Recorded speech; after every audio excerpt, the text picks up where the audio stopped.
Tracking the epic Great Quattro drive until now had me itching to join the journey. Counting the days down, finally D-Day arrived. We exchanged places with the departing team in Ulaanbataar.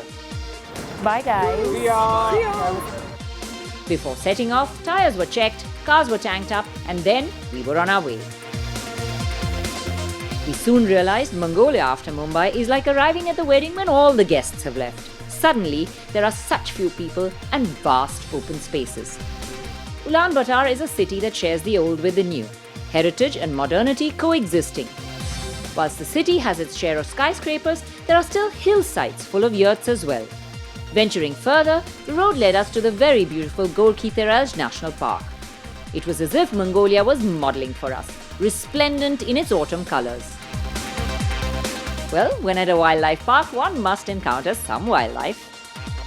Oh God, it's heavy. So, is my wingspan bigger or his?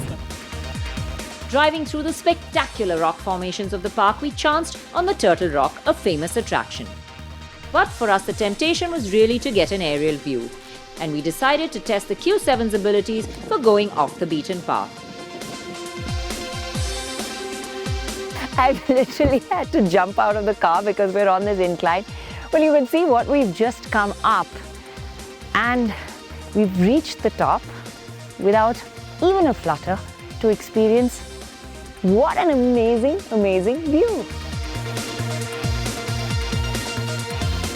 As we made our way homeward, the skies told of an impending weather change, and golf ball-sized hailstones pelted down on us, which made us run for shelter. Sure enough, next morning, the weather turned, and we woke up to white rooftops and a snow-covered Sukbatar statue. Well, we're here right at the center in the Sukbatar, or Chinggis Square as it is known, and it has everything that really exemplifies Mongolia, whether it is the statue of Chinggis Khan that sits there lording over the square, or Sukbatar, who was at the head of the revolution, really the founder of Mongolia, and of course all the animals that are truly the livelihood of this country. The white blanket around us made for a changed landscape on our drive out of the city. But the flakes soon turned back into golden autumn colours. And then, suddenly, in the middle of nowhere, there was this gigantic statue of Chinggis Khan atop his horse. This was the place he had found his lost golden sword. The drive to Sanshan was so desolate with nothingness as far as the eye could see. The lone sheep herder was surprised to see us stopped along the Mongolian steppes. And curiosity about these strange-looking people with strange numbered cars led him to gallop up to us.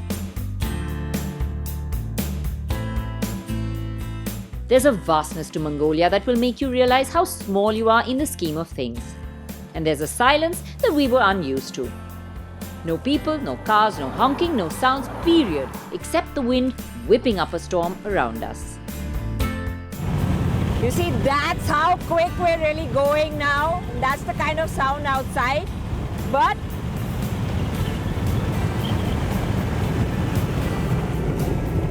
before I get weather worn and wind blown, roll the windows up and see, I don't have to scream anymore. That's how silent the cabin is.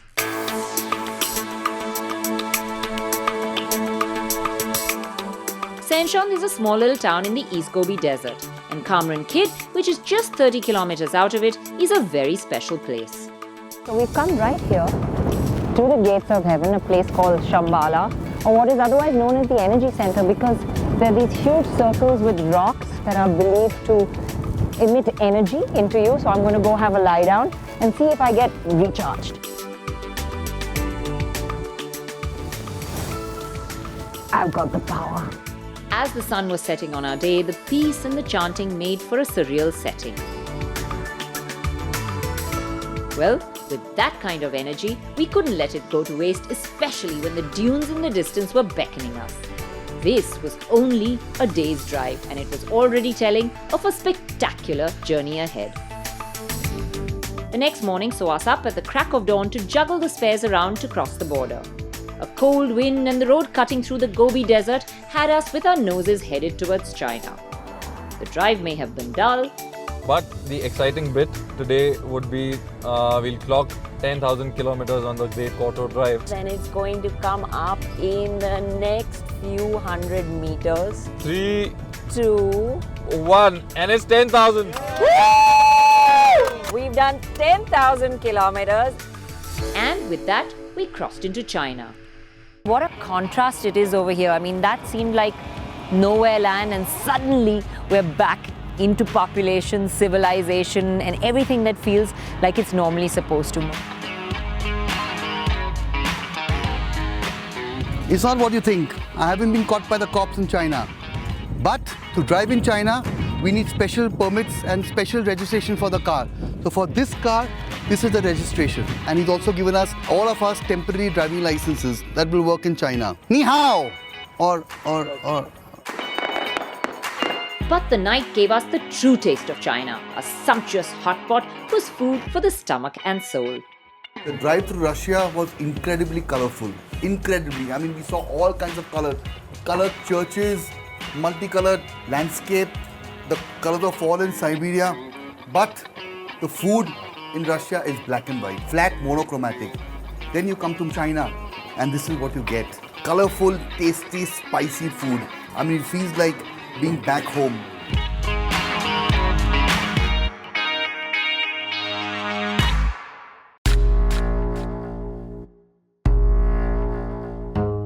The border city of Ulaanbaatar has an abundant resource of dinosaur fossils.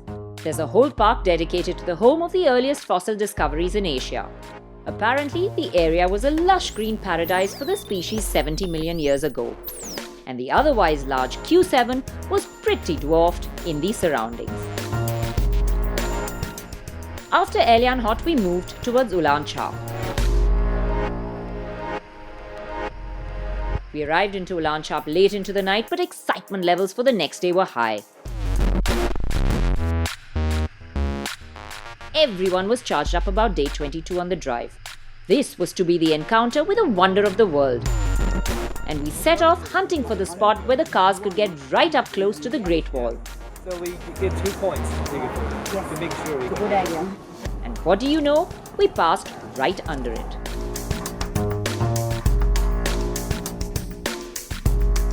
Going through this epic journey, you realize how much of the world there really is to see and how little we normally see in our lifetimes. Today, being here in front of this great wall makes me feel so insignificant in the scheme of things. This almost started 230 BC, subsequent dynasties built it. It's about 21,000 kilometers in total. But the biggest difference was made by the Ming Wall, which you see behind me, which is about 8,800 kilometers long. So what we're seeing of it is just one teeny tiny section. Climbing up the stairs of the Great Wall requires a great level of fitness that I just did not have. Really tiring climb up, a steep climb down, but it's been awesome and exhausting. But I had a little energy left for a little celebration.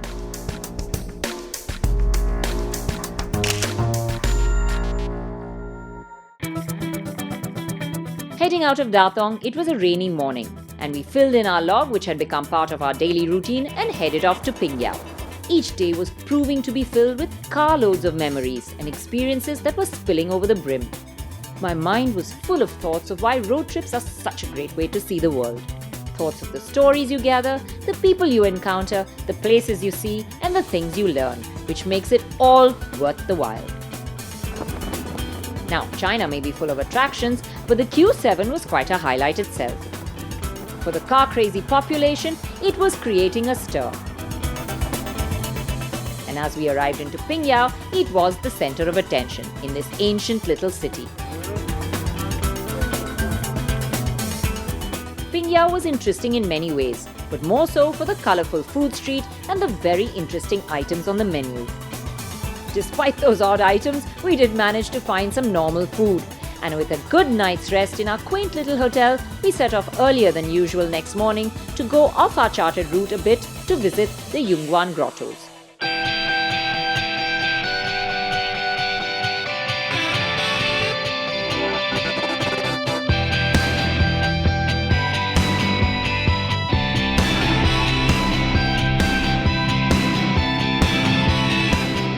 Well, the weather really is playing games with us. A couple of days ago, we were in 0 and snow. Yesterday, it was 26 degrees and hot sunshine while we were climbing those steep steps at the Great Wall. And today, it's raining down on us. It's cold, it's muggy, but we've had a great start to the morning at the Yunan grottos. The temple inside is really beautiful and it's amazing to see.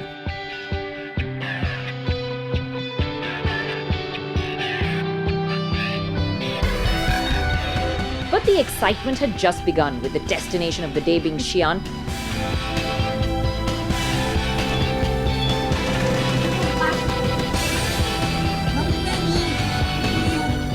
A quick working lunch and we settled back into what had become our home. Despite the strict speed limits, we arrived in Xi'an pretty quick.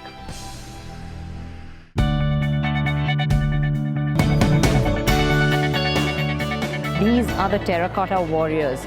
Now, these were actually built by the Emperor Yanjun, which is his real name, but he's known as Qin Shi Huang, which means the real first emperor of China. He built these warriors because he believed he needed to be protected in his afterlife. There are tons and tons. If you look at this pit actually here is about 230 meters long. It's about 62 meters wide.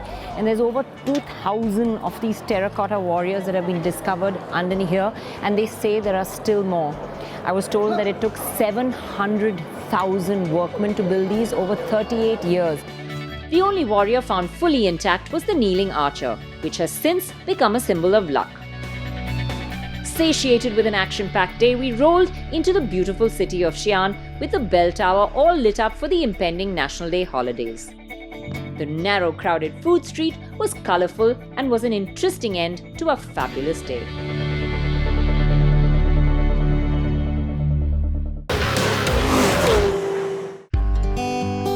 Next morning, we were happy to be safely ensconced behind the wheel of our familiar and trusted Q7, heading to Chengdu for our break day.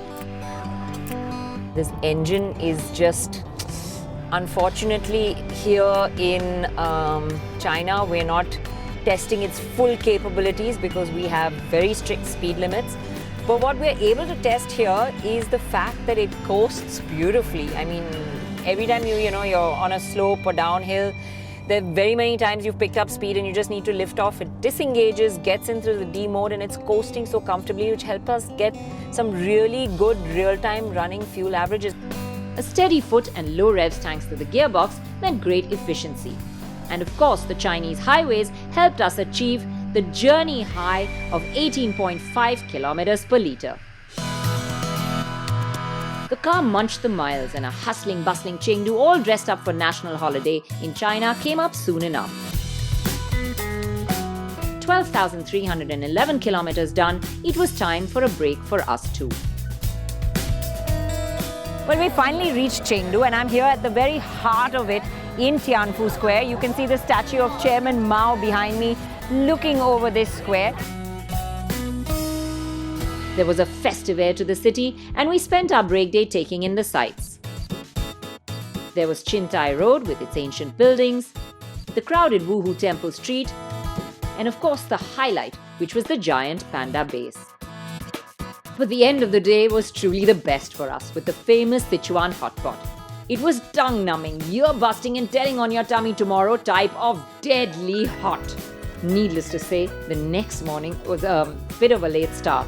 A quick car wash and we hit the highway to realize we had caught the national holiday rush. So we've arrived at a toll where we're leaving Sichuan province and entering the Yunan province now in China.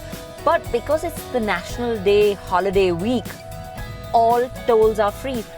The next 2 days were spent in awe of the Chinese roads. Either tunnels almost 8 kilometers long bore straight through the mountains, or then viaducts that span valleys sometimes more than 22 kilometers long. These well-constructed highways means we covered distances in short times. Zhaotong came up and went, and Kunming came up too, fast enough. We spent our afternoon in Kunming taking in the beautiful Dianchi Lake, and Holmers rejoined our journey here. From Kunming, it was a short but wet run to Dali, where the ancient city with its little street vendors made for great photo ops. Once again, it was the Chinese food that delighted us, with an open-air street barbecue which was absolutely lip-smackingly yummy. From Dali, it was unfortunately our last day in China, a run to the border town of Ruili. China had been full of wonder for all of us, and for me, a history lesson. But it had meant different things for each one on this epic journey. Food, Roads, the cities. connectivity, I'm gonna miss this. The Great Wall, Terracotta Warriors, just history alive. All the people.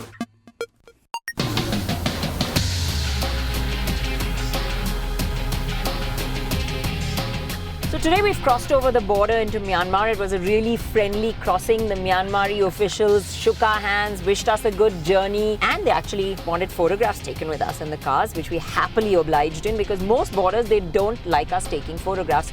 But this one absolutely didn't mind.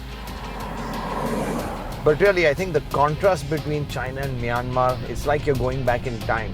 You really go into a region which is really not that well developed. In fact, it reminds you a lot of India and sometimes even the poorer parts of India. The road surface really terrible. Now we've been nearly a month on the road and done nearly 15,000 kilometers. That's quite a hectic pace we've been keeping. So far, it had been pretty smooth, but the Myanmari roads brought us back to reality with a bang. The relatively short 465-kilometer run had us driving from dawn late into the night. But finally, we rolled into Mandalay. Unfortunately, for me, this is where the journey ends. And I completed my duties with the daily log to hand over the baton to Karthikeya, who would join the drive from here. With the break day in Mandalay, we decided to use it in the best way possible. And that was to take a look around. The Mandalay Palace, the residence of the former monarchy, sits like a prized jewel in a necklace. And the whole city is packed with stupas and temples. Next day, it was time to get back on the road.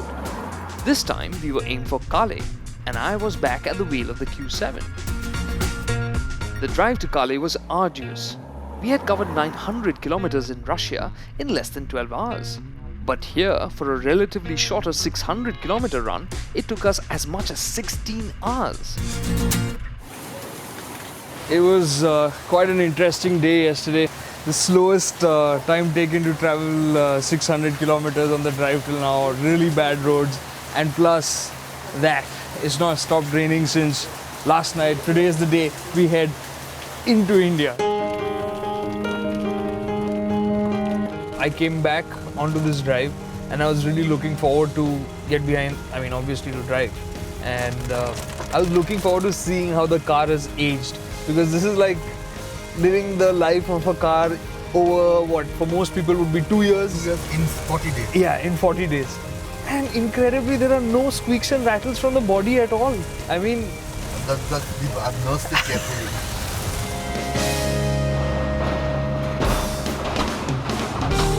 And the point was well highlighted as we crashed over the many iron bridges that lie along this route. Stop. Please back up a bit. Please back up. We just saw the sign that says, "Are you traveling on the India-Myanmar Friendship Road?" Yes, we are. And soon after, we crossed the point that marks the Tropic of Cancer. But the next time we stopped, it wasn't because we wanted to. Okay, this is Murphy's Law at its best. We've driven 15,000 kilometers from Ingolstadt to Myanmar, and we've not had a single glitch. There's not been a single traffic jam or a hold-up within striking distance of India, and now we're stuck at this bridge because the two bridges ahead have been washed away thanks to this overnight rain. So the only option we have is to go back to Calais and wait it out. We were down, but not out. The situation is very uncertain. Locals are saying 2 days, someone is saying 3 days, but the biggest estimate so far is a week also from the road construction officer. So We can't be sitting around for a week. I don't know, man. We need to do a recce of some sort, yeah? We need to go take a look for ourselves. Instead of risking the Audis, we opted for two wheels. And with that, we were off. Just outside Calais, we could see that the water had swamped the fields and houses. The ride to the bridges felt nerve-wracking this time around. And when we got there, we had to forget about checking the other bridges. Even the first bridge had given way. As Rishad said yesterday, Murphy's Law, right?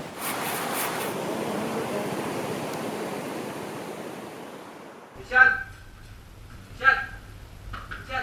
bridge is ready, you have to leave now.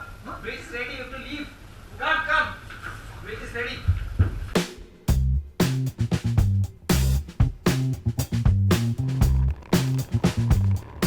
And with that, the Q7s leapt back into action. But they had to crawl carefully over the bridges and constructed bunds. The going was rough, but we got across.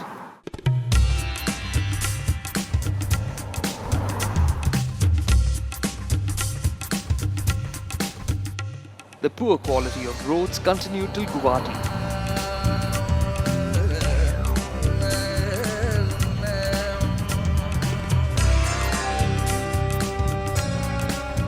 From there on, the roads were better, but the going was far from easy.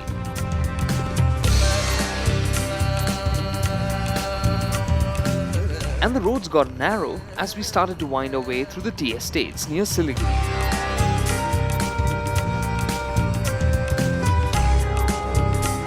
Next day, we headed to Bihar.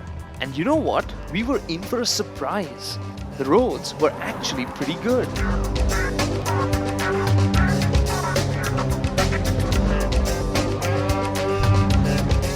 And as we headed out of Patna, we got stuck in, well, this. And a few heart attacks later, we were back on the route that we should have been on and on our way to the place where Gautam Buddha attained enlightenment. Our day's final destination was Varanasi, and our plan was to catch a sunrise in fine style. It was epic.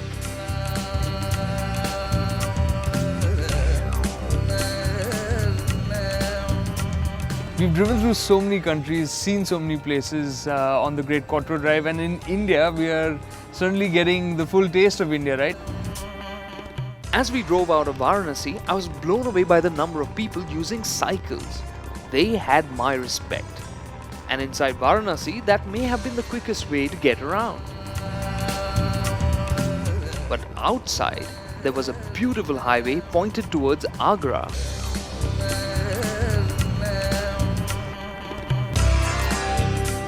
But the highway would end and the traffic towards the city made getting into Agra a nightmare. But next morning we had the perfect balm for all our misadventures. We would have loved to get the Q7s a lot closer to that and got a pic with it, but because of all the security concerns, we really couldn't bring the car in that much closer. But it's not all bad. Sitting here on the other side and getting to see the Taj Mahal like it was really meant to be is really a splendid moment. After that, we were on the home stretch. The Agra Expressway got us to Delhi double quick, and then Mumbai, and home seemed just a blink of an eye away. After 57 days on the road and 20,000 kilometers under the belt, the Audi Q7s had done it. Not one puncture. Not once did they falter. Quietly, quickly and calmly they had carried on. But there was a very loud welcome for them as they rolled into Mumbai. Welcome Q7, welcome back to India.